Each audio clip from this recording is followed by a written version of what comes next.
Good evening and welcome to another episode of The Hidden Agenda. September 2nd, you said? September 2nd. September 2nd. All righty.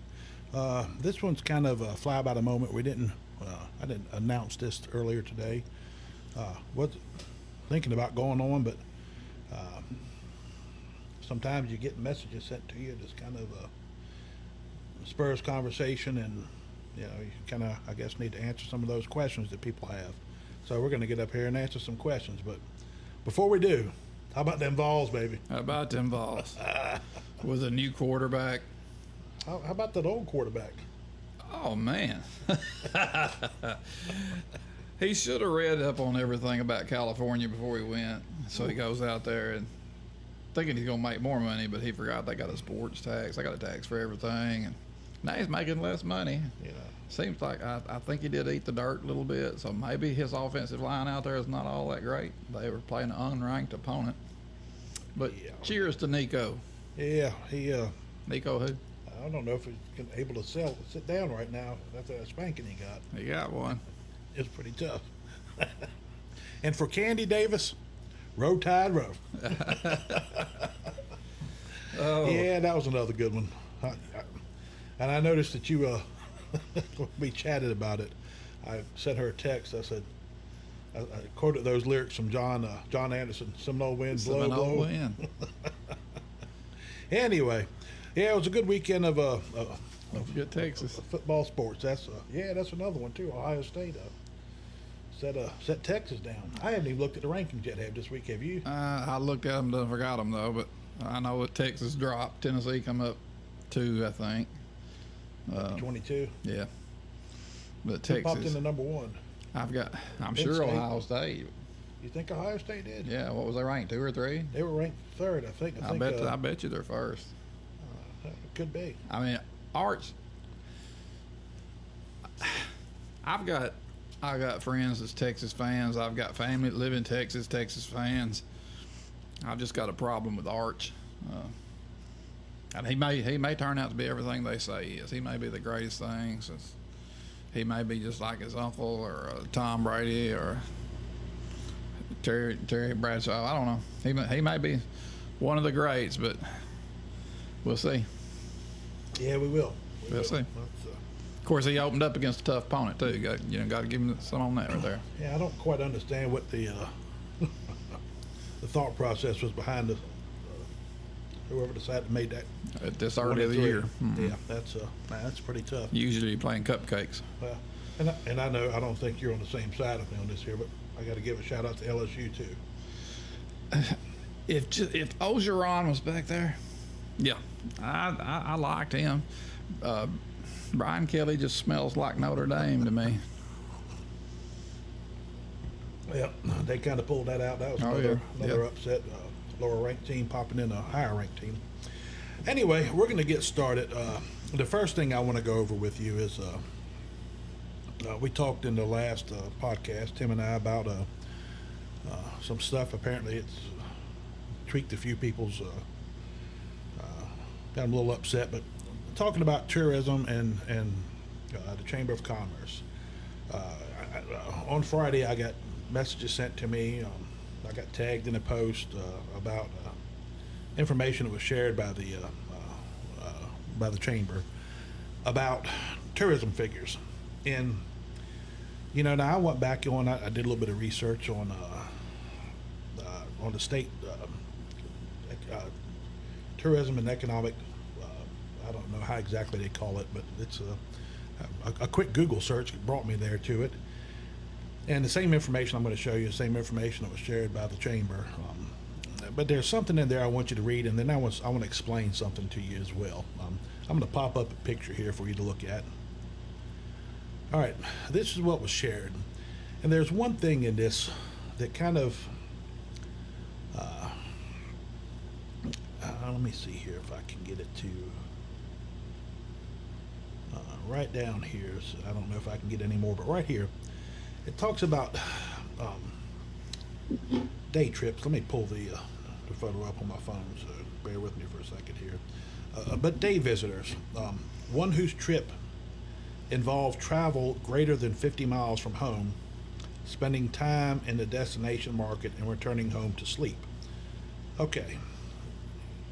I'm going to say this here. Unless Big Brother's got something on us that I'm not aware of, how on earth can they determine that we've traveled greater than 50 miles somewhere? I'm sure they'd like to be able to tell that, but Yeah. I don't know of any way yet. Yeah, and I mean, I can't say I've ever been queried at a hotel or how far I've traveled, or my reason for coming. But that's not the only thing too. Because when I start looking at some of the other stuff that I found on the state away from this county page here, is it brought up about the different things that they use to calculate tourism. Hotel motel use. I mean, and somebody brought this here up to me in a conversation when they shared it with me. Is if God forbid, let's say your house flooded, and you need a place to stay while you're getting your house repaired. I mean, and you don't have family. Motel may be where you go. Counting somebody as a tourist at that point doesn't quite. It just doesn't make sense to me. No, I wouldn't consider that tourism. I mean, if you and I go out to eat, I mean, in town, are we tourists? I don't call that tourism. I don't either. So it's hard for them to tell. I mean, nobody's taking a poll when I go to a restaurant. Where are you from? I need to see your driver's license with your address. I need to see if you travel greater than 50 miles here, so I can take and calculate this stuff up. Doesn't make much sense. I can't see it being calculated up. So what I'm going to say is this here, and like I said, I'll probably step on some toes, but it's easy to plug numbers in somewhere and get a different outcome. I mean, if we take and put 5 plus 5, well, we know that comes to 10. But if we go back in and make it 5 plus 5 plus 2, well, that comes out to 12. I mean, it's just simple as throwing a number in there somewhere, or we can take one of those 5s and make it a 7, and we still come out with 12. So it's easy to plug numbers into something where you don't really have to show anything finite on where it comes from. You ever watch those polls like on the news channels? They poll and 59% of Americans think that Trump's doing a great job. Yeah. But if you look down there in the fine print, they poll 1,000 people. And how many? 345 million people in the United States? Yeah.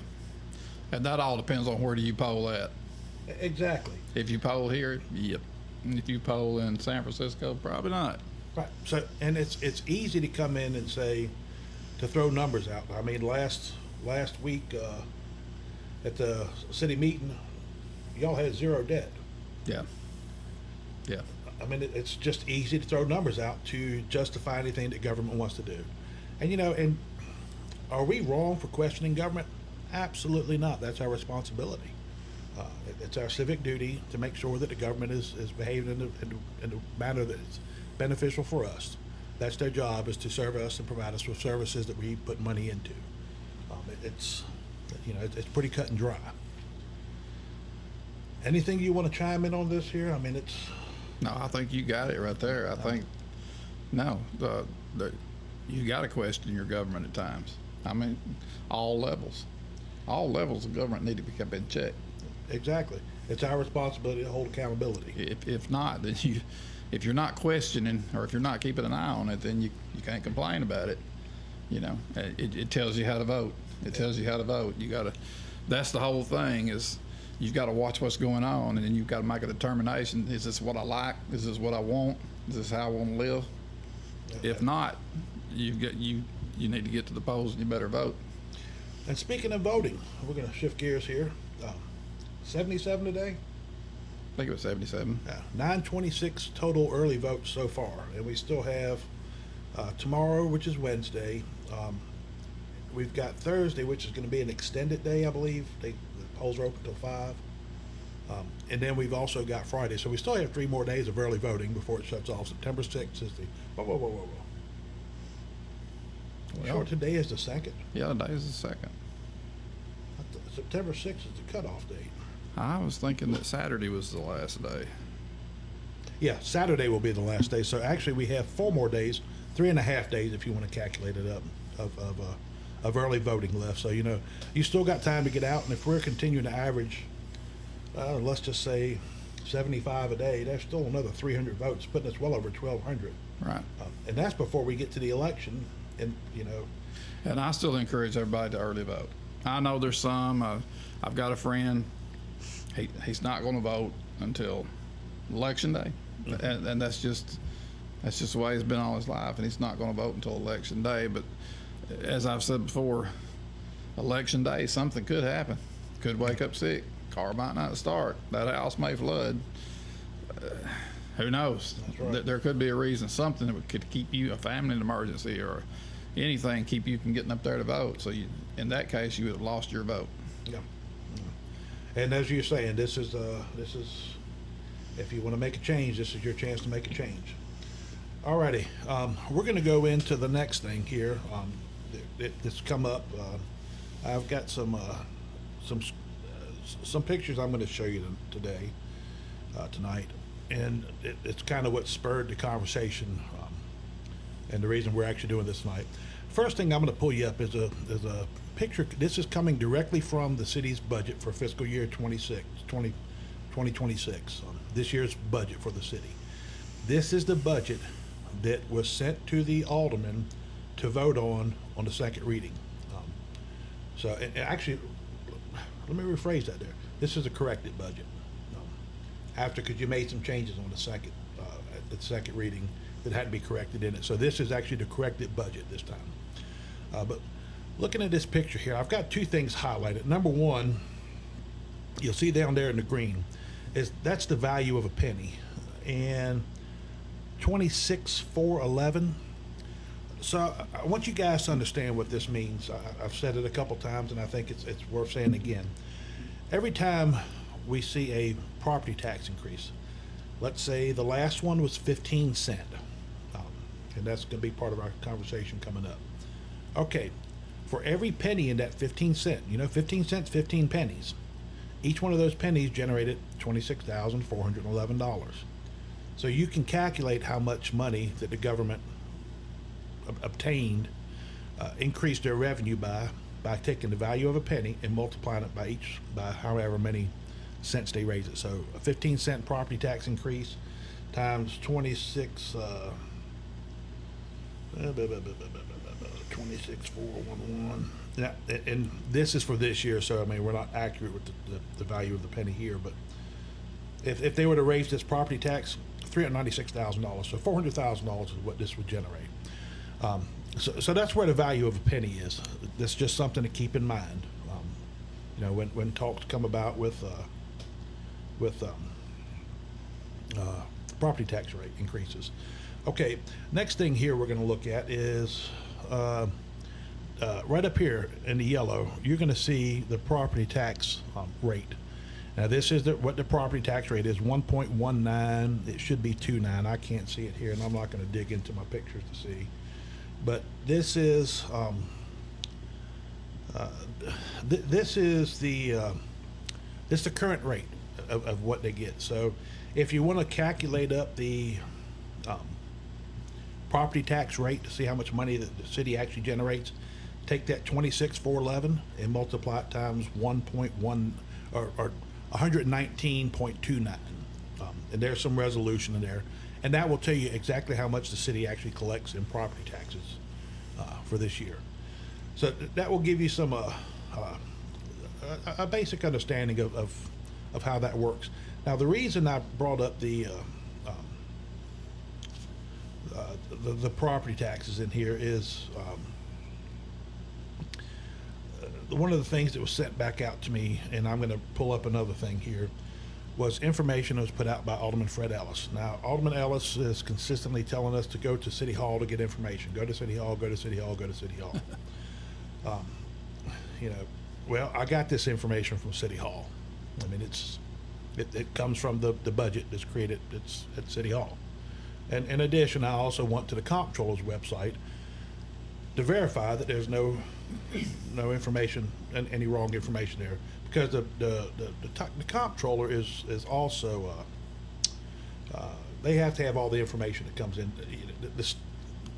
The city has to send information to the state. The Comptroller is the oversight. So, but I want you to look here.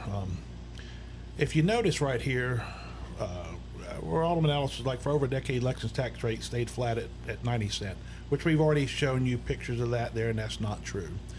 But if you notice in 2023, he says it moved to 106, and then in 2024, it moved to 121. Okay, now I'm going to come back here. We know for a fact it's actually 1.1929.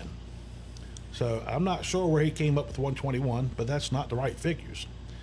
And, I'm going to come in and I'm going to show you something too. This is coming off the Comptroller's website.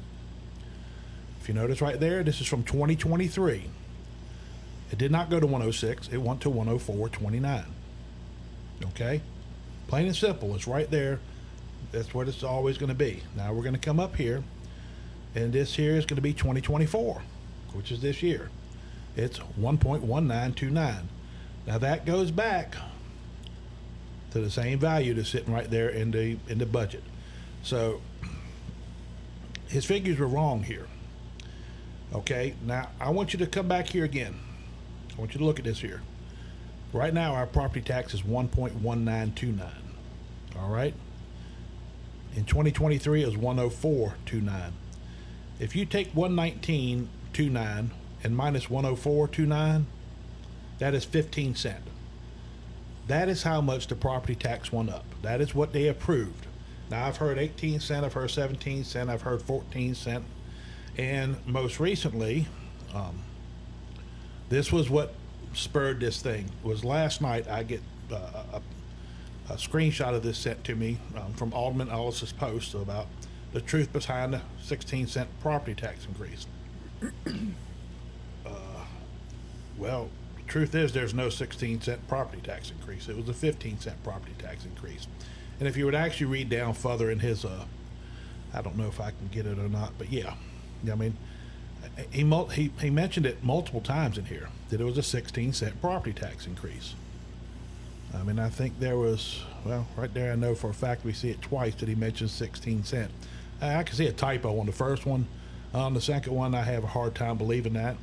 And then we're going to come back here, 106 to 120 cent to 121. I mean, that's even 15 cents. I mean, even though his numbers are wrong, the math is right. I mean, 106, 121, 15. 15. So, but I want to come back here and talk to you a little bit about this here, because, also, looking at this here, he does acknowledge that he made the motion for the 74-cent property tax increase, But in Lexington, the first reading is only a starting point. It represents the initial request of all city departments, not the final number. Which is, that's correct. We've brought that up. After that vote, he spent 30 to 40 hours reviewing the budget line by line. Well, you know what? He's not the only one. I mean, quite a few did. During that time, he also met taxpayers and property owners. I mean, I would assume that to be factual. While some opposed any increase, others understood the city's need and agreed that a modest adjustment was reasonable. But coming in here, if you notice right here, the final 16 cent, which is 15 cent really, is Jimmy, Gordon, Tim, and himself. And it became known in City Hall as Fred's budget because of the effort he put into it. Okay. Now I'm going to say something here. I talked with you numerous times about that budget. Right. I talked with Gordon Wildridge numerous times about that budget. Fred Ellis wasn't the only one working on that budget. It's we're bumping in and out here a little bit, so bear with us some. He wasn't the only one, but I'm going to say this here. Alderman Ellis did come to one of the budget meetings with a budget that he had taken the information from and converted it into an Excel format, which made it easier for him to understand. And actually, he sent me a copy of it, and it was easier to understand and easier to work with because you could go back in there. He did calculation, so he spent some time. And I believe he told me his son, one of his children actually helped him set it up. But what it did was it allowed him to go in there live in the meeting and change numbers. He could change figures in a line item, and it would tell at the end of the day, where does that there was a cut. Was it the mayor Griggs is? I think was the first one he brought up about cutting on. About his food, going on trips. I think his food was $1,500. Fred wanted to cut it back to $5. Yeah. Mayor got a little bit agitated about that, so just take it all. So then Fred said, no, let's just give you the whole 15. And that there is kind of what happened with the rest of Fred's budget. Was as soon as he started talking about cuts and different things, department heads were coming up there, and he put it right back in. Put it right back in. I just didn't see a cut. So yeah, it may have been his budget, but I don't know that he really did much with his budget. That's, if he wants to take credit and say it's his budget, that's fine. He takes credit and say it's his budget. It doesn't matter. The fact is, it's a property tax increase. It's what it is. And he even comes in here and he takes full responsibility. Sometimes my decision may not match popular opinion, but I always vote for what I believe is best for the city of Lexington. Now, I'm going to tell you right now, this is something that rubs me wrong. An elected official. Who do you represent, Tim? Or do you represent yourself? I represent the taxpayers. They're the ones that put me in there. I work for them. That's it. That's to say tells me that he's focused on what he wants in the budget, and he admits to talking to people, but apparently he turned a blind eye to them to get what he wanted to get in there. I think that happens quite often. I'd agree with you. Sort of like the last utility raise, where Gabe said that he talked to a lot of people. They all wanted it. Then you did a poll and it was 800 and something that didn't want it, and 50 that did. I think it's 51. Yeah. Yeah, that's. So who are you representing? Exactly. I guess the 51, the minority. I reckon. Yeah, that's what happens quite often. And you guys, engaging in the poll, that's a wonderful thing because you get a chance to show where you stand on something. And I'm going to say something Tim and I were talking about earlier today was there's been a change. Has everything changed? Absolutely not. But we've seen changes since the citizens have started standing up And this has been one of a great platform for people to stand up and say what they feel. You know, at the same time, you know, not everybody uses this platform. Not everybody's aware of it. And Saturday- some people won't comment. no, No, they won't comment. No, they won't. And Saturday, we went yard selling, the 30-mile yard sale up there in Benton County. We rode up through Camden all the way up to Big Sandy. And we're coming back down Camden on 69A, and right when we were coming inside of town, there's a huge section of yard sale in there. Well, we stop, and the first table I go up to, I saw a pair of clippers I was interested in. Got to talk with the guy, and didn't recognize him. And he called me by name and offered me a discount, and I appreciate that. And I was kind of flabbergasted that he knew who I was, but we got talking. He said, "Yeah," he said, "I watch your podcast," and so we had a conversation about it. And yeah, he's been involved. He's put up some likes and stuff on the page. But you know, here I am somewhere away from home. Was trying to have a day with no politics. Anyway, I ended up meeting 3 people that day.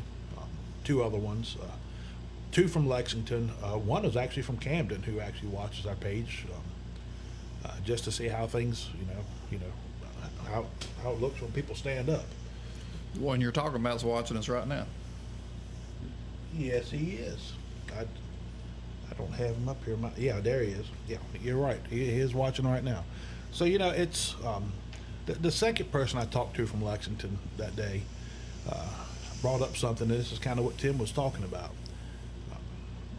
They watch the podcast. They read the page. They pay attention to what's going on. And it's helped them make a decision with how they're going to vote in this election. But they were pretty straightforward with me to say, hey, you know what? I'm not a member of your page. I will not comment on your page. I will not like anything on your page, because if I do, it puts a bullseye on my back. You know anything about a bullseye on your back? I'll leave it there for right now. Yeah, for right now. Yeah, I need me a shirt with a target on it. I had the mushroom shirt, now I need a target shirt. I don't think you need a target Or shirt. Kevlar. That's probably more like it. Like I said, at some point in time, I know we've hinted about this here a couple of times, but at the advice of our attorney, we're refraining for the time being. We'll eventually get you in there, but all right, let's jump back in here again to something that I'm going to go back to last week's meeting. How much debt is the city got? None. That's what they said, none. Zero debt. Zero. Zero debt. Okay. Now, I'm going to take and show you something here. If you look down here at the very bottom in the blue, you're going to see that you see fiscal year 24, fiscal year 25, fiscal year 26. Now, we're in fiscal year 26, so you know. When a fiscal year is labeled, you know, some may call this 25, 26, but it's always going to be the ending year is when the year ends, so that's how they actually label it. But if you notice right here, every year, our payment for debt services has increased. Now, I thought I brought that in here. Let me make sure that I got this here wrong. It's not in that one. Don't think it's in that one. It must be in the other one. Well, maybe I lost it somewhere in there. Yeah, I did. Anyway, Alderman Ellis had, where is it at? Yeah, I guess I screwed up and didn't put that one in here. Anyway, had made a comment that we were $1.2 million in debt in the general fund. Hold on a second here. I've got that. I'm going to pull this here up right quick, just so I can give you the factual numbers from it.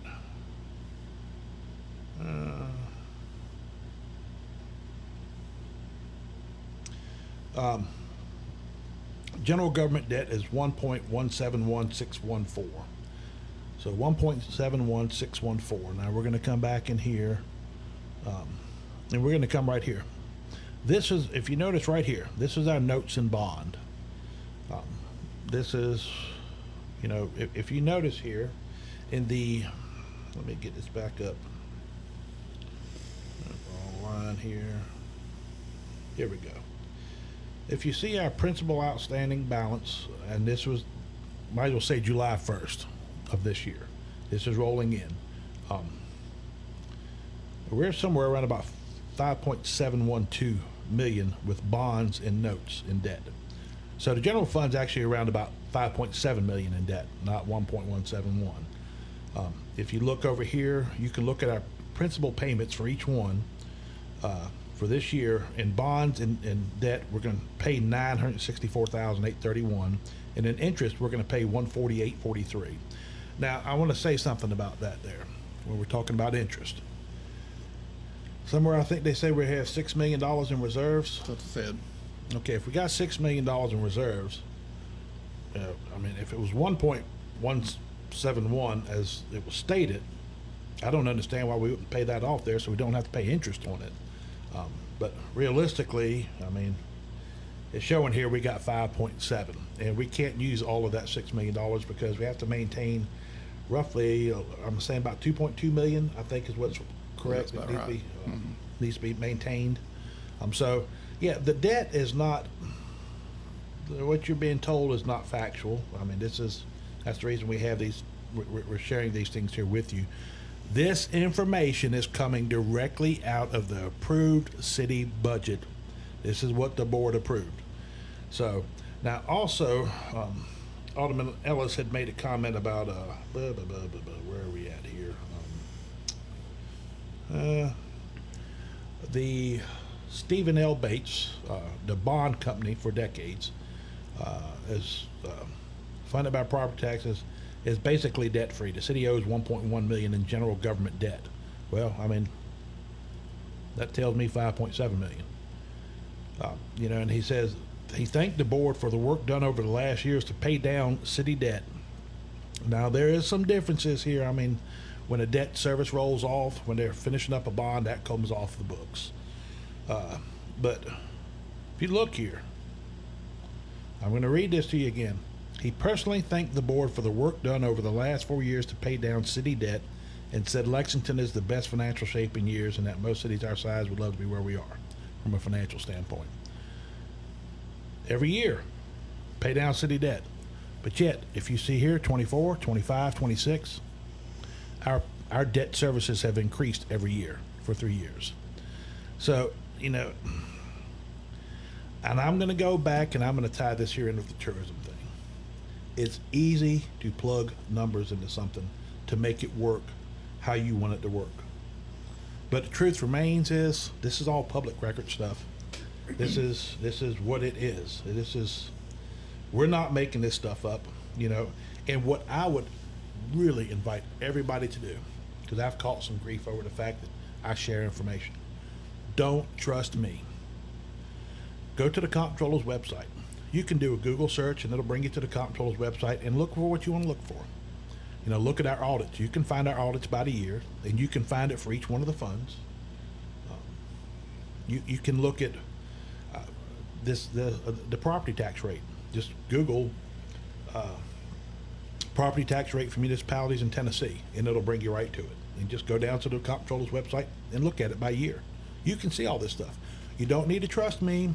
You don't need to trust City Hall. You can find stuff right there at the state, because that stuff has to be maintained, and the state is the oversight, the regulatory agency, if you want to call it that. So, you know, again, you don't have to trust me. Just look for the information yourself. It's all out there for everyone to see. So, and I know I've been catching a little bit of grief too about being opinionated about things. I've got an opinion. You know what? He likes the Saints. October 19th is going to be an ugly day for you. Bear down. Bear down. Hope you wear a tight t-shirt. Keep your heart from bouncing out your chest. You know, yes, I'm opinionated. I have my own opinion. You know, I catch grief over it with this channel and stuff. Yeah, but bottom line is this. I invite anybody, start your own page. If you don't like what's set up here, please start your own page. Get it going. It took years to get the audience built in this page. I mean, it didn't happen overnight. And especially when I'm somebody that's not from here, it took time to make this work. I mean, it is what it is. But people are here because, they're looking for the truth. And yeah, my opinion probably aligns with most of the people. Not all, absolutely not. But, there's nothing wrong with us having an opinion. I mean, that's what makes us a free country.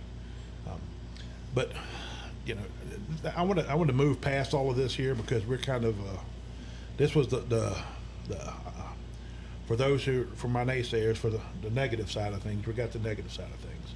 So now we're going to shift gears and we're going to go into something positive. And it's not the Chicago Bears, I can tell you that. They sure look good in preseason.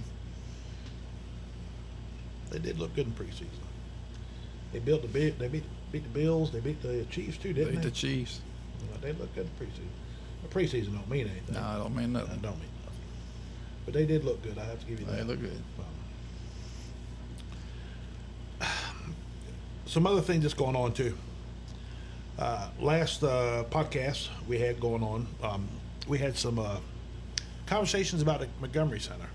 Well, that's actually spurred some more conversation and some more ideas of people and wanting to get more involved. So, here's a positive that we're looking at this that we're going to try to move forward some with.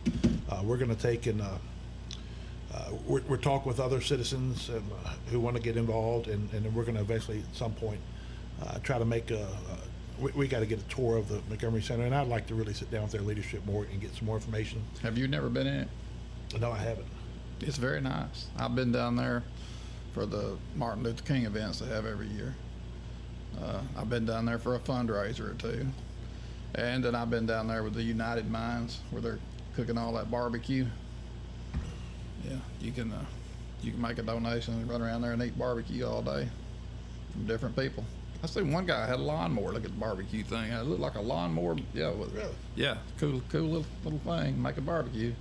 Well, now I probably step on some toes here on this one too. My neighbor down the street, Junior Carter, boy, he makes some good barbecue.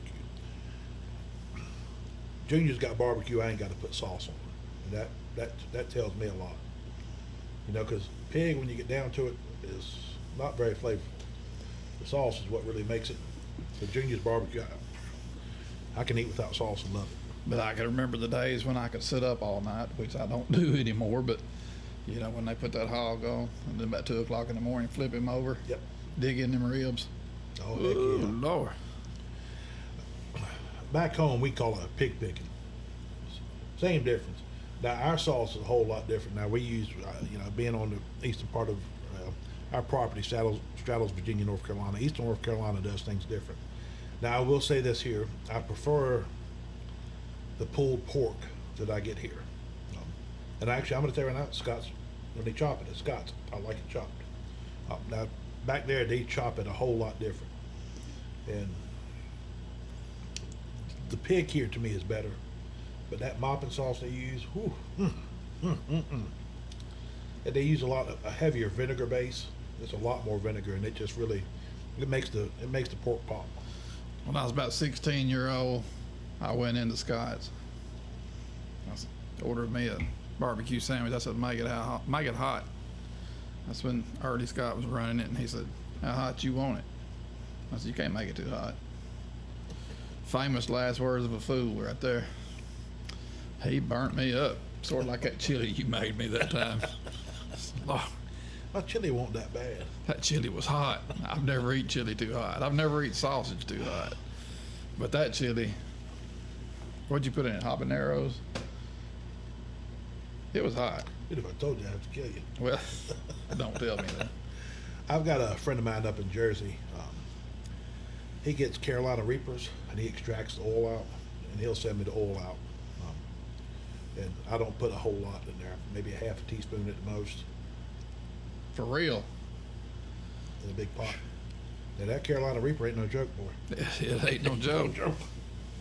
I couldn't taste nothing after the first bite. That was it. Well, that's why I put some cheese on mine, some chopped up onions, and some sour cream. You gotta put a little sour cream up there, ease it off a little bit. Yeah. Anyway, it's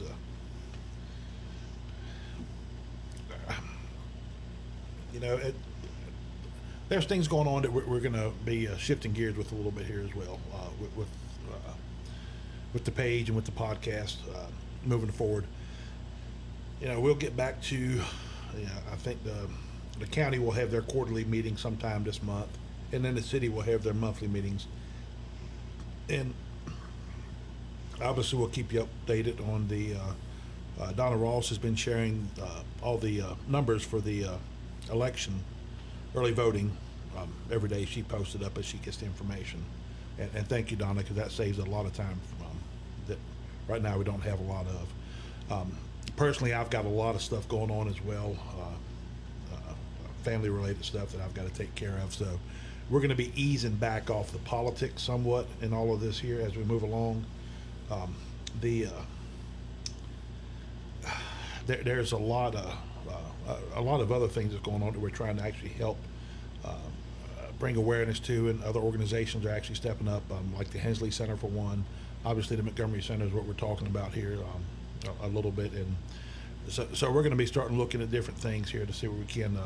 We've also got one of our admins is with the Henderson County Homeless Coalition, so you know, hopefully Angela and Carl and Miles will start getting more involved as well with the page to try to get information out there, and you know, I'm hoping that we can bring some of these people in on and do podcasts with them, so you know, give the community some more awareness of the things that's going on around here that's out here to better benefit people.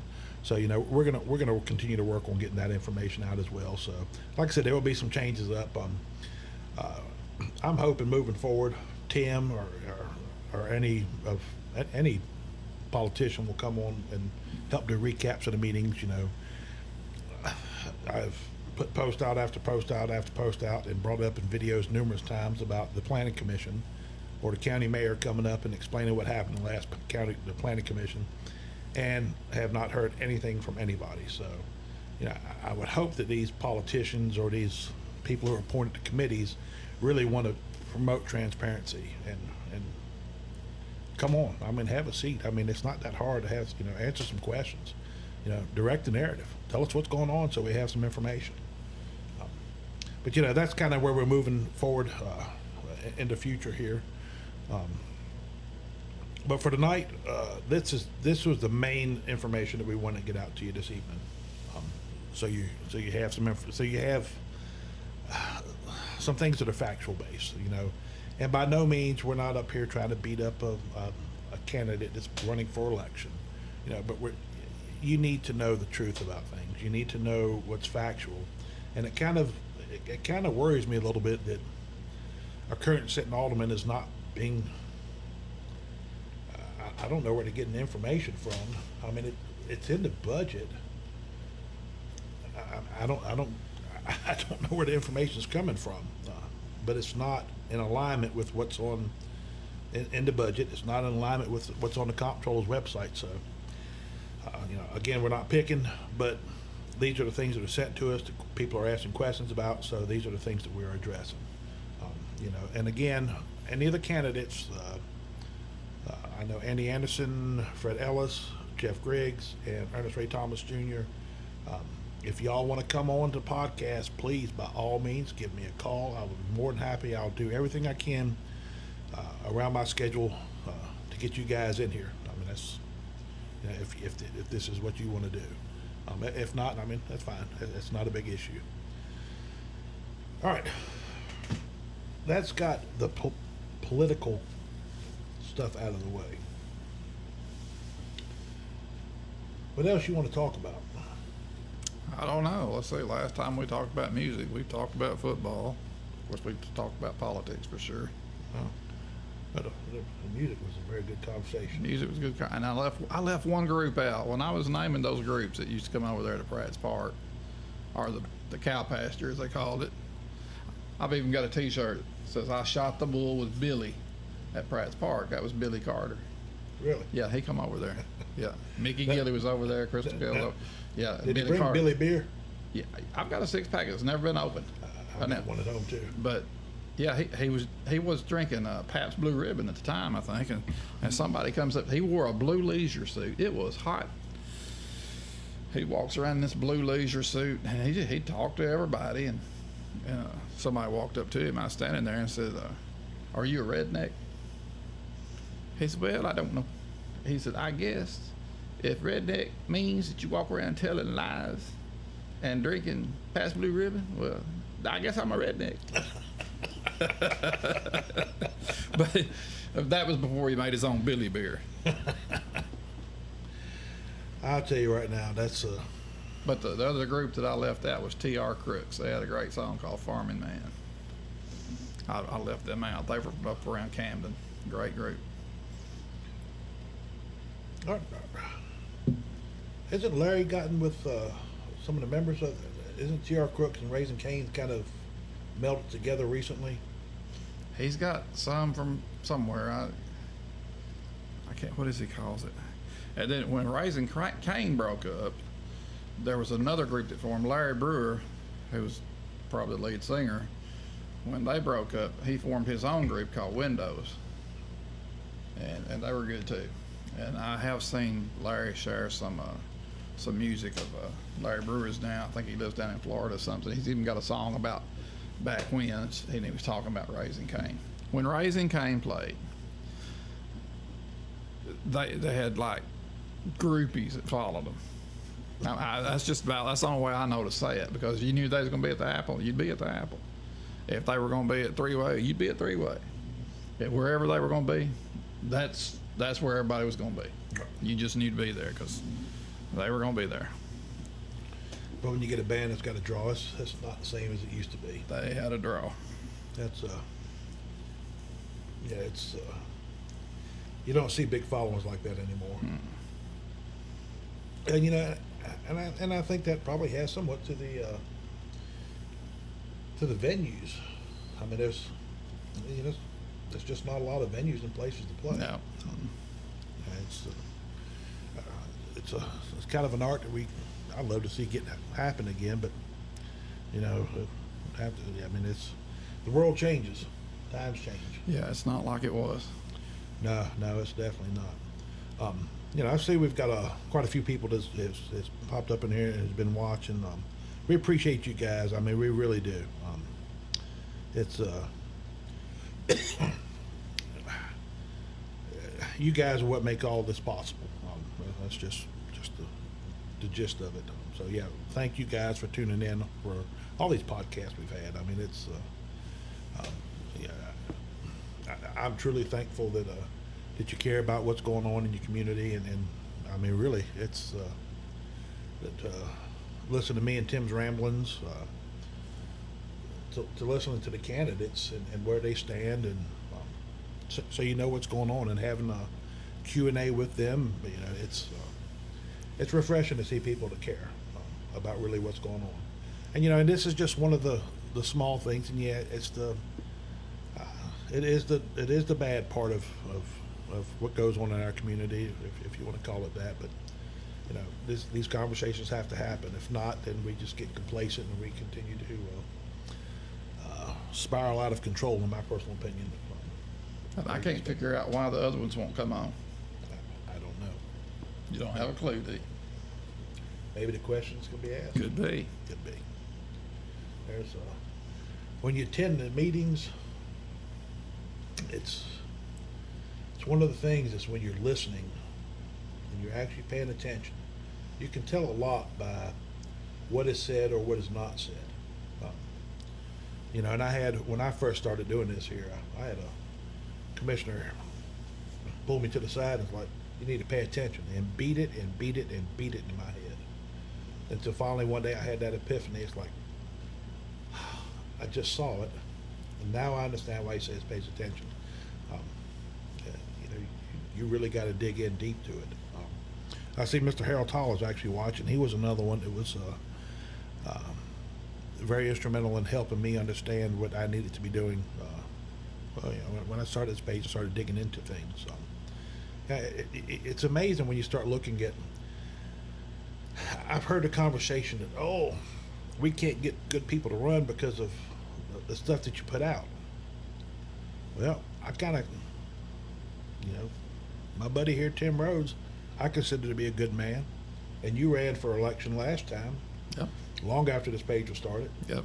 Um, I think we've got some very good candidates that are good people right now in this election. They haven't backed down. They're not afraid. Matter of fact, to me, it's just the opposite. They're seeing the problems, and they're wanting to step up. So, when I look at it, is, hey, we do have good people who want to run. We do have good people who want to fix the problems. It's not what everybody says it is. It's not as bad as what everybody says it is.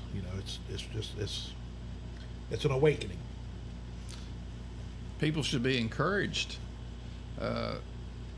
They should be encouraged themselves to want to get involved, because if they don't get involved, it's going to be case or everything's going to be just the same as it was, and that's not good. No, it's not. It's not good. So people need to be encouraged to get involved, and you need to, like I've said before, I'm believing in voting early, and get your friend, load them up too, take them to vote early, your family, whatever. Make sure that everybody gets out there and votes. Well, whatever you do, don't bring a dump truck full of sweet potatoes to a voting poll. We had that happen back home. Sweet potatoes. A dump truck full of sweet potatoes. Hand them out for people getting votes. Oh no. Parked in the parking lot of voting polls. Nah, I like a good sweet potato. That's good sweet potatoes too, but he don't tell you what happened there, don't you? That candidate got disqualified. Oh, sweet. I've never heard of sweet potatoes. Yeah, dump truck full of them. Well, Gave them all out too. I can't eat a sweet potato or think about a sweet potato without thinking about my grandmother, who she cooked them. Well, she cooked them sweet potatoes all the time. They were so good. Now, how'd she do hers? I'm not sure how she done it, but so much of her food, I don't know how she done it. She was the greatest cook, but she would. I was little. I'd tell her, break it open, let the hot out. Then she'd melt me some butter in there and whoop that thing up, man. I love me a little bit of brown sugar on it. Yeah. Too. Ooh. Yeah. I love a good sweet potato. That's something we could talk about too, is food. I'm a Wait, professional. I was going to say, you the master. Yeah, I might be out of your league here. I'm just a junk food junkie. Too much sweets. Oh, I'm going to tell you, I enjoy some good food. It's and that's one thing whenever I'm traveling around, that's what we look for. It's sad how much weight I put on, but you know what? I wouldn't trade it for anything in the world, because that's one of the things that April and I used to do. That was our way of. I don't know how to say this here. When we first started dating, I've had the privilege of traveling quite a bit. So, and she hadn't. So, it's kind of like, all right, let's take a trip here. Well, when you're in a certain area, food is one of the cultural things that you look for. Yes. So, oh my gosh, first time I took her down to New Orleans, we, you're a motorcycle rider, you'd appreciate this. We took off on the bikes. We rode to Memphis, talk about music. I got up and played with some friends of mine. Aquanet, hair metal band from the 80s. They dressed the part. They got the loud guitars and loud clothes and the spandex and all that crap. Did you put on spandex? I did not put on no spandex. And pull your hair out? No, I didn't have no hair. back then, but I was a lot lighter back then. I may have split in the spandex, I don't know. But I got up and did a couple songs. I think I did Sweet Child of Mine, and probably, I think, Pour Some Sugar on Me. But anyway, we spent the night in South Haven. They played at a place called Dan McGinnis's. That place was packed. I mean, you could not move around in there. It was just absolutely packed. We left there, and we drove down to Clarksdale to take April to the Home of the Blues. Right. Oh, my God. Yep. Monsoon came in. We had to buy shoes because our boots were soaking wet, full of water. So we ended up spending the night. We got some dry clothes the next day, dry boots, and then we took and we headed on down to New Orleans. coming across crossing the state line from Mississippi into Louisiana. Minnie City is sitting right there. April, she's on her bike. I'm in the lead. Thank God I looked in my rearview mirror. We had gone out to the left lane to pass, and I saw her. I looked in my rearview mirror and I saw her cutting across lanes. I'm like, oh shoot, headed for the off ramp. So I braked up. Had enough room to get in there maneuvering. I got off the off ramp. We come down to the bottom. She said my bike just stopped pulling. Well, I pulled off the clutch cover, checking, clutch was engaging, and it being the final drive went out in it. Fortunately, there was a service road around the side there with the Ford dealership. So I went over there and talked to them and pushed her bike over there, and we rode my bike on down to New Orleans. Came back a half a day. Came back on Wednesday. We were supposed to be there for the whole week. Drove all the way back to Tennessee, got a truck trailer, went down there and picked up her bike, and then we went back to New Orleans because she fell in love with it the first time. She had never had oysters. I'm out. I took her Did you to see where those people died the other day from eating oysters in Louisiana? Yeah, that's got bad oysters. Yeah, but that'd be I'm out. Well, I mean, heck, you get some salmonella from chicken. Well, What do they call that when the cans swell up? botulism. Botulism. Yeah, I just food. I don't want no raw oysters. Well, we had char grill oysters, and that has become one of her favorite foods now. She loves red beans and rice, gumbo. Gumbo's good. Yeah, she's become a big fan of Cajun food. Tomorrow we're going. My neighbor makes some good gumbo. Oh, Brenda? Oh, heck yeah. Oh, yeah. And she's got filet gumbo. That's Yep. if you don't know, filet is it's a mixture of seasonings that you put on the gumbo. I still got my grandmother's recipe. My mama was a coon ass for y'all who don't know. Raised in the bayous down in St. Bernard Parish. So I kind of grew up down there and fell in love with the food. But anyway, April, I took her down there, showed her where my family's from. I went by the cemetery where my grandparents are buried. Took her down to the end of the world. I took her out to the what are considered the true docks. You're not getting seafood off the Mississippi. You go down to the that's down past Delacroix Island. There is no shoulders. It is just a roadbed. It's just wide enough for two vehicles. And then all of a sudden you kind of open up to the strip, and you're up in marshland up there, Lake Bourne. And what happens is this is where all the trawlers, all the fishermen come in to dump their haul, the catches in. But I mean, you'll see trucks down there from R&O's, Emeralds, Acme, Dragos. That's where they go down there to pick all their stuff up. So with that's.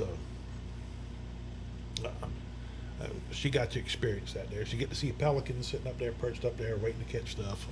Anyway, food was one of our things as we're traveling, and we're trying different places, and you find what the locals tell you to eat. That's kind of where you go. I always want to try something different. I like to try something different. Of all places, I eat swordfish in Washington, D.C. Yep. Place called Blackie's. You're not that far from the coast. Well, I guess that's true. But I've got burned a few times too. Oh, yeah. Yeah, I've got burned trying something new. You didn't know what mountain oysters were? Oh, I didn't. I've never tried those. But I tell you what, but I hear they're delicious now if they're cooked right. I've never tried them. Have at it. Well, I don't want to. But what about the old pig rectum? no. The simple things is like back in a long time ago, we went to Destin, and back in them days, it was not like it is now. Destin is so crowded and full, and restaurant after restaurant after restaurant, and condo. Back then, it said, "Welcome to Destin, the world's luckiest fishing village." Wasn't that many places to eat. But we saved one for the best, and I think it's called Pier 91 or Pier 19 or something like that. So we go in there. I'm going to try something different because that's just what I do. So I go in there, and the first thing I do is I ordered sauteed crab. Now, I like crab legs. I ordered sauteed crab. What kind of salad would you like? I told them salad. What's salad dressing? Never tried it before, so I said blue cheese. Well, they come out, they bring me my salad. I take a bite of that blue cheese. I'm done. That's it. Lightweight. Yep, I'm done. No blue cheese for me. I slide it up there. They bring out, here they come out, and it's fancy. They put their little table down. They take their top off of that food. Fancy. The smell of that sauteed crab went under my nose, and I'm like, oh, Lord, no. I didn't even take a bite. I just couldn't do it. I couldn't do it. Really? Oh, it stunk too bad. I'm like, no, I ain't gonna do that. Well, she ordered fried shrimp. Right. How do you go wrong with fried shrimp? So here comes the waitress back, and she says, is something wrong with your food? I said, nothing. It's your fault. I said, it's my fault. She said, well, what is it? And I said, well, I try things that I've never tried. And she said, what's wrong with your salad? And I said, I've never had blue cheese. I ain't going to have it again either. What about that crab? I said, I just can't eat that. She said, would you like to order something else? And this was in 1985. In 1985, if you were paying $20 for a meal, that was a lot of money back then. And I'd already made the statement, when we leave here, I'm going to Wendy's and getting me a burger. And I'm sitting there thinking, no, I don't want nothing else, because I couldn't spend another $20 on another plate back then. That was high. She leaves, she comes back, she pulls my plate, she pulls my salad. She said, the chef requests you order something else. Very nice. I looked at her and I said, fried shrimp. Lesson learned. You know, I don't know if you guys know about this here. When I first came out here, I actually was in Covington, and there was a little convenience store, old convenience store. I think it's kind of off the beaten path. I can't remember the highway that runs out to Burleson, but they had a shredded chicken sandwich, and I hadn't had one in forever, and I didn't know what to anticipate. I'm in a new place, but they actually made a shredded chicken sandwich that reminded me of back home. Well, April and I got talking one day. She was talking about she used to get these shredded chicken sandwiches at the state fair in Ohio, and I'm like, well, I know the place to go. So we ended up going out there and we had one. She's like, oh my gosh. I said, does this taste like what you're used to? Because it tastes like what I'm used to back home. So, we found a place that had it. But exit 35 on I-40 heading towards Memphis. When you got off, if you went north into Stanton, there was right. I guess that's Highway 70 that runs to 70 or 79. 70. I think it's 70. Right before you get to 70, there's railroad tracks, and there's an old train depot there called Braden Station.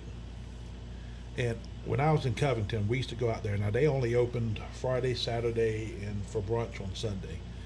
Man, they had the best fried oysters I'd ever tasted outside of being on the coast. I mean, best, period.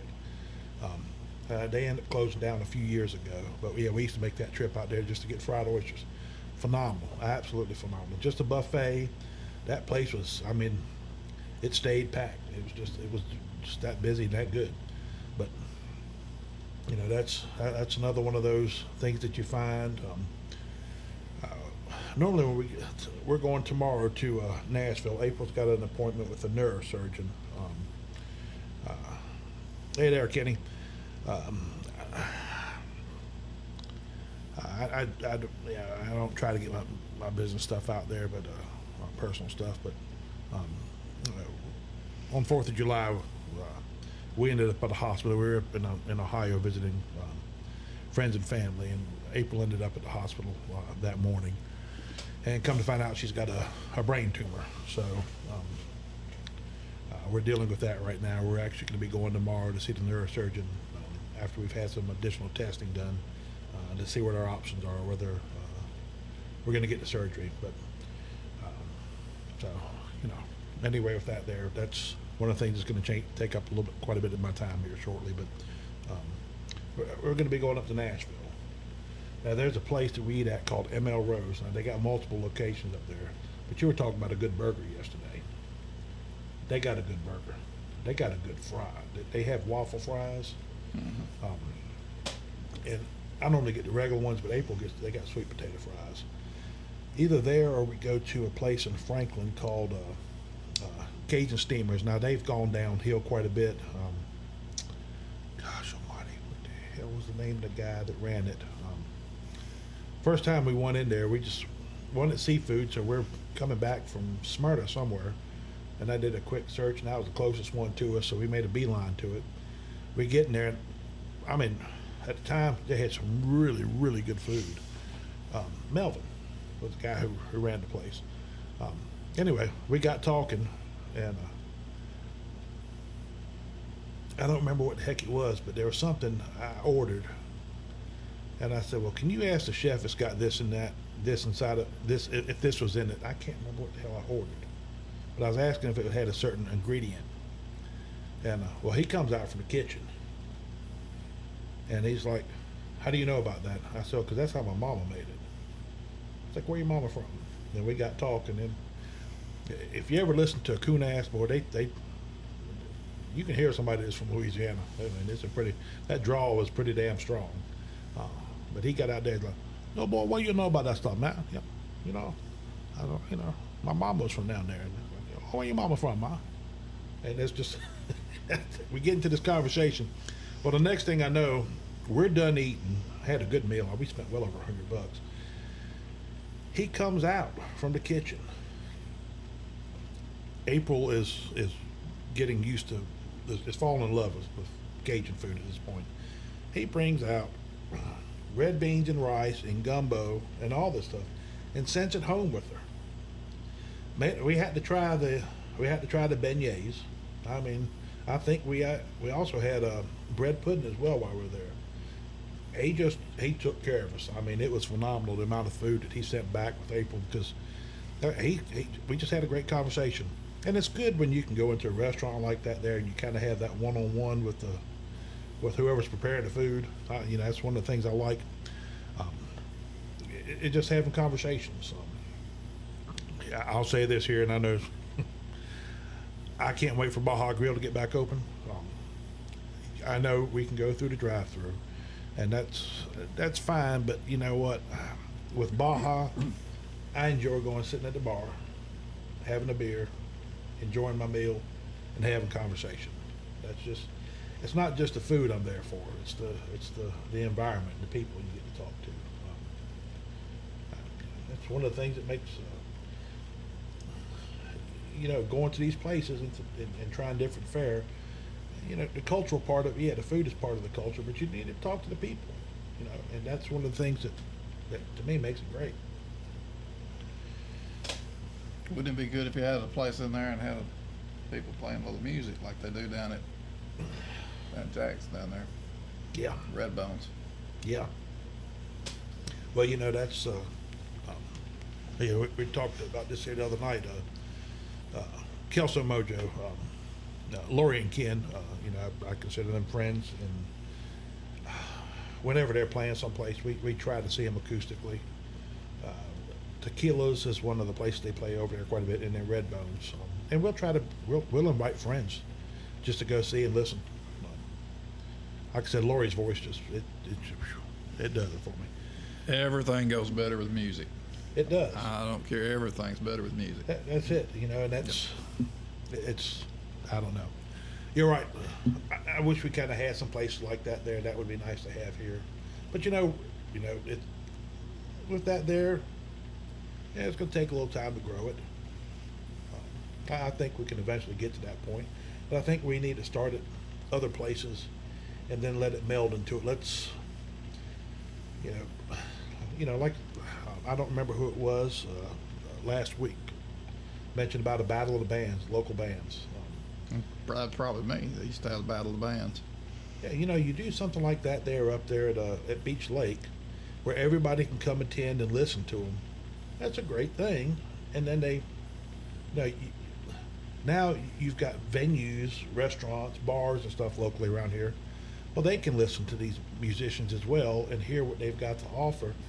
You know, you're not going to put a heavy metal band in a country bar.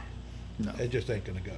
But this right here, they can hear different things, and it's not genre specific. The Battle of the Bands doesn't have to be genre specific. But that's something that, to me, that it's, how do you say this here? It's a way for people to showcase what they are, and it allows for any type of venue owner to come in and kind of say, hey, you know what? I like what they're doing. I want to bring them in. I like what they're doing. I want to bring them in, and so forth and so forth. And then it grows, and everybody benefits from it. That's one of the things that I don't believe in playing for exposure. No, if I've heard that term quite a few times when calling to book gigs. Well, you can come down here. It'd be good for your band. People will get to see you, and blah blah blah blah blah. I'm like, all right, well, see, come on down next week. I'm having a party at my house. I want to try out your chicken wings. You cooking for exposure, and bring my beer while you're at it. Come on. Yeah, it's these people are doing this here. It's it's their time is valuable. Their equipment, equipment ain't cheap. No. Ain't cheap at all. No. You want to buy a bass? No. No. I told you, my friend said the bass is a lonely instrument. It is a lonely instrument. I love it though. When he said that, I looked at him for a minute. He was sitting there picking on that bass. He said that. He looked at me and said, he always called me dude. He said, dude, the bass is a lonely instrument. I sat there and looked at him and thought, it really is. It is. It definitely is. All right, brother, it's 1:15. We're well over an hour past this thing here. I was hoping to be done probably in 45 minutes, an hour, but that never happens. Not when we get together. No. Yeah. But anyway, we're going to shut this down for this evening. Keep an eye on the page if you want to know the tallies for the early voting. We may come back in here beginning of next week, maybe next Tuesday, and just kind of update on what's going on with early voting. I don't know if we've gotten the meetings before now and then. And we might just come up here to shoot the bull. Shoot the bull with Shoot the Billy. bull. Just we'll find something else to talk about. Might be something that we see. Oh, doing that yard sale thing the other day in Benton County. I think in October, I believe it's somewhere around about the 11th, 10th and 11th. We're actually going to take that Friday and Saturday off, and we're going to go to Hohenwald. Between Hohenwald and Summertown on the Highway 20, they have a monster yard sale down there. You can park in Hohenwald and spend a day there, and then the next day you can do Summertown. I mean, it's just that much to see. I mean, there's if you're really out there yard selling, see all those antique baby carriages. Yeah, out there? I've looked at them. Yeah, we got those from Hohenwald last year. Those are old. Yes, they are old. That's something. We saw the first one, we bought it, and then we saw more, and it's like, you know what? Let's just gobble them up, and we'll make parts off it. Yeah, from those, the wicker ones there are late 40s, what we dated them back in, and these over here are sitting in the mid to late 50s. So yeah, I like antiques. My parents used to drag me around to antique shops all over the country. So when I was a kid, I learned a lot about it. I hated it, but now I love it. So yeah, we go yard selling. But I was thinking about that. We don't have anything like that here, and that wouldn't be hard to take and manage to put together and advertise. And maybe not doing a Highway 22 yard sale or something like that there, but maybe finding some strategic spots to have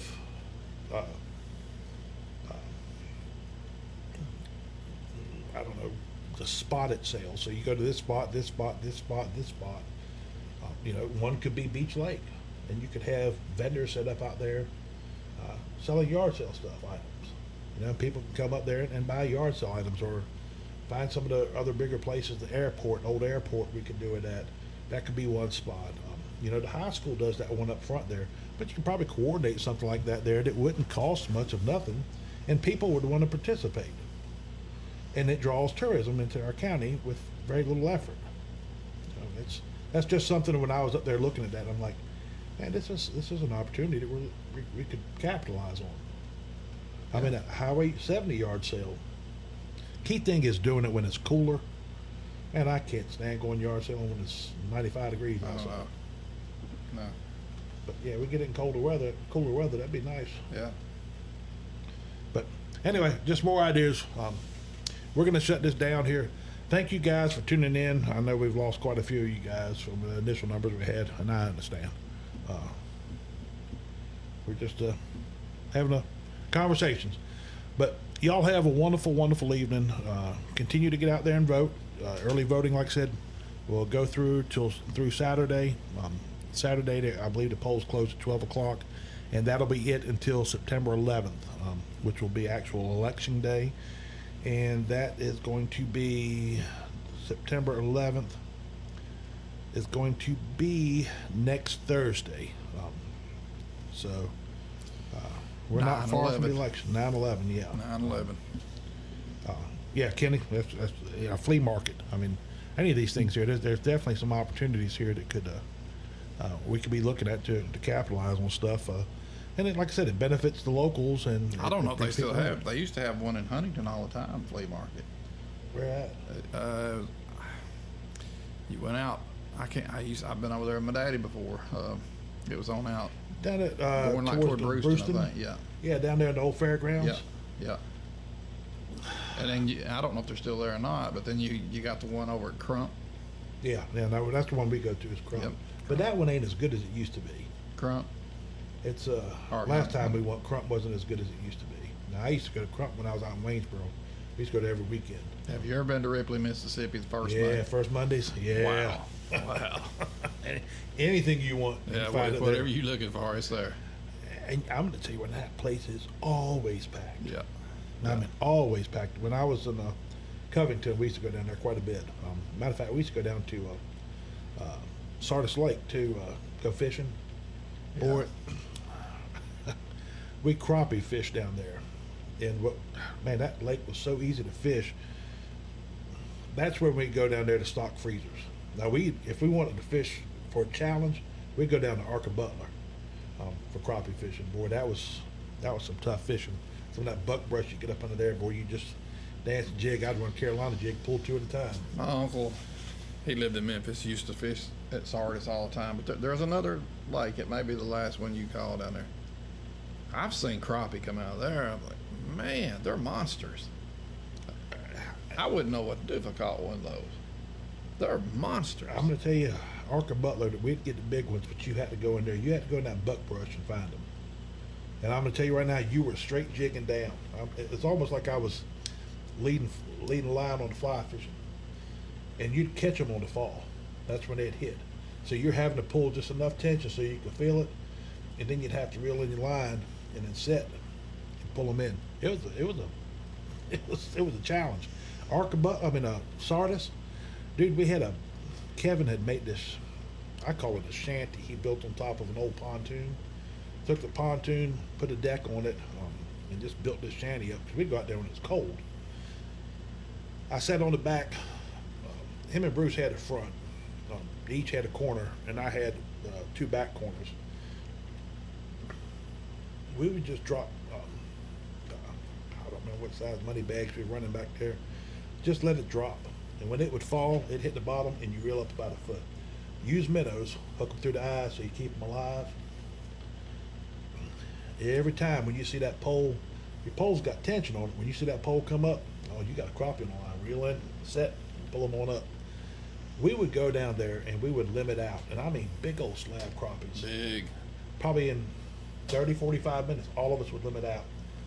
Go home, and we just take them fillet. Go down the next day. We drive back and forth Tennessee just to go down there and stock freezers.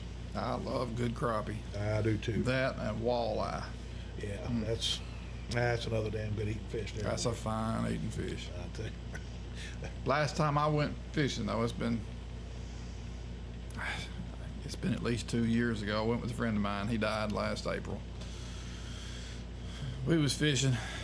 I know there was crappie where we were at, but he looks over at me and said, "Hey," I looked over at him and he said, "Look, big old cottonmouth was coming out of there."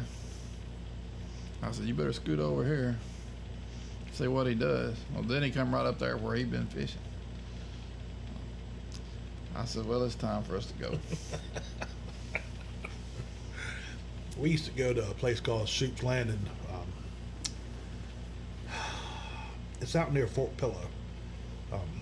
Apparently the Mississippi cuts its own path, but it created this lake up in there. Boy, that thing was full of moccasins. I mean, Yeah. full of them. Yeah. I let them have their space if I can. I'm the same way. Now, I used to fish out at Herb Parsons Lake. I don't know what that's considered down there. Arlington, it's on this side of Memphis. I guess that's near Arlington, I'm not sure. Man, the catfish down there that you could pull out, I mean, just monsters. On the cross side of the lake, there was an old beaver dam.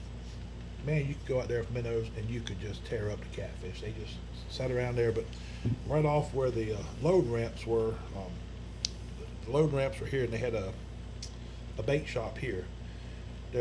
They put in a big culvert, and there's a little small picnic table area right here where you could just drop a hook right there in front of that culvert. I mean, you could pull 20, 30-pound cats out like crazy. It just was. I used to do a lot of brim fishing out there. The crappie was okay. I mean, it wasn't a good place to go fishing for crappie. We used to do a lot of the TWRA lakes, Glen Springs. I used to come up here to Jackson when I was still out Westminster, up in Covington. We used to come up to is it Lake Graham up here? Lake Graham, yeah. I've been fishing there. Yeah, we did quite a few of those lakes. Some good fishing. Yep. Out here, the only place I really, I've never fished Beach Lake. I've only fished pin oak from the bank. Well, I don't have a boat to fish in, but I fished Beach Lake, and I used to go to Black Bottom, but then it grew up so bad that I wouldn't dare walk where I used to. It seems like the older I got, the more scared of snakes I got. Somebody put me in a Facebook identification group with snakes. I've seen that thing. And then they're like, it's a copperhead. They're talking about how beautiful it is, and they relocated it. I'm sorry. Well, I'm with you there. I ain't got much use for a snake. But it's made me see them all the time, and they'll put their dog got bit, they got bit, and then somebody, 2 comments below, say, "Oh, look at the colors on it. It's beautiful." I'm thinking somebody just got bit here, and they put a picture of their hand all swelled up. They're going to the doctor, and you're talking about how beautiful this snake is. He's not. That's the truth. All right, we got to shut this thing up now. We got another 10 minutes up here. Y'all have a wonderful, wonderful night. Tim and I will get back with you guys probably sometime, next week, or nothing else, definitely the week after. We may end up going live for election night, so we can, just so we're up here, and then as we get the results coming across election night, we can we can share them with you live. But anyway, we're going to close this here out for tonight. Thank you guys for tuning in and listening to our ramblings for so long. Hope you guys all have a wonderful, wonderful night, a great week ahead. Remember, get out and early vote. You still got until Saturday's last day of early voting. And next week will be election. And we'll keep you guys updated as much as we can on it. Like I said, keep an eye on the page. You'll see it. Y'all have a great evening. We'll see you next time.